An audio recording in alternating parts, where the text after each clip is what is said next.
Allah'a meydan okurcasına bunu ilan etmesi yapmış olduğu cürümün ötesinde ayrı bir cürüm ifade ediyor.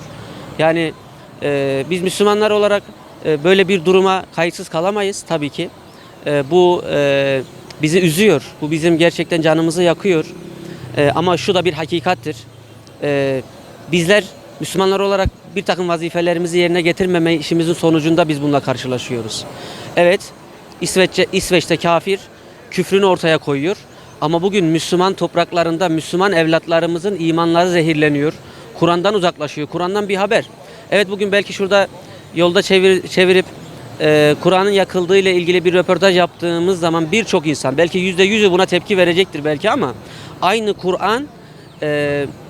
Kur'an'ı biz meşhur bırakmışız. Kur'an'ı yakmayı bütün dünyaya ilan edenlere bizzat bakanlığı bu bir fikir özgürlüğü diyerek inanca saldırı, mesele Müslümanlık olduğunda Müslümanlığa saldırı, Müslümanların inançlarına saldırı, Müslümanların fikirlerine saldırı olduğunda bakıyoruz ki fikir özgürlüğü ortaya çıkıyor.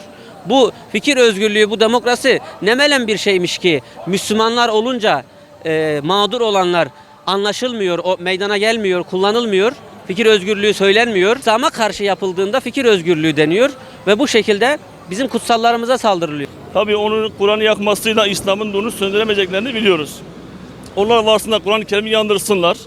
Tabii bunların birçoğu siyaseten mesela oluyor da ama bizim inancımız Kur'an-ı Kerim'in içindekinin Allah kelamının olduğuna iman etmek ve ona bağlı olarak yaşamaktır.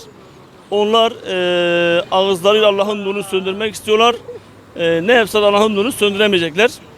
Tabii buna bütün Müslüman camianın tepki göstermesi lazım ki böyle olayların bir daha yaşanmaması için. Şimdi bugün Kur'an-ı Kerim'i yakmışlar. Tabii ki büyük bir kötülük, büyük bir suç, çirkin bir davranış. Bugün bir Kur'an-ı Kerim bir sayfasıyla düşse hemen kaldırır alıp başımıza koyarız. Halbuki o Kur'an içindeki ayetler bugün hükümleri ayaklar altında. Bugün içki, kumar, zina, faiz yani hepsi alenen serbest. Yani aslında bizim buna gerçek bir tepki göstermemiz lazım. Yine de yakılan Kur'an-ı Kerim'e saygımız sonsuzdur. Ona canımız feda. Bizler Müslümanız. Bir daha böyle bir şey olmasını kesinlikle istemiyoruz. Onları öncelikle lanetliyorum. Ülkem adına, milletim adına, İslam alemi adına o yapan insanı lanetliyorum. O kendi kendinin geleceğini, umutlarını, yarınlarını yakmıştır. Allah'a düşmanlık etmiştir ve Allah en kuvvetlidir. Onu paramparça ederdir. Ve İslam aleminin de topyekun bir yani tepki göstermesi lazım. Yürüyüş yapılması lazım.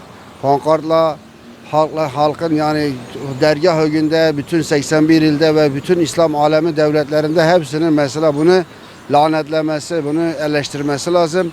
Buna gür bir ses çıkarmasak yarın yani bu İslam ülkelerinde de bu münafıklar bu işi yaparlar.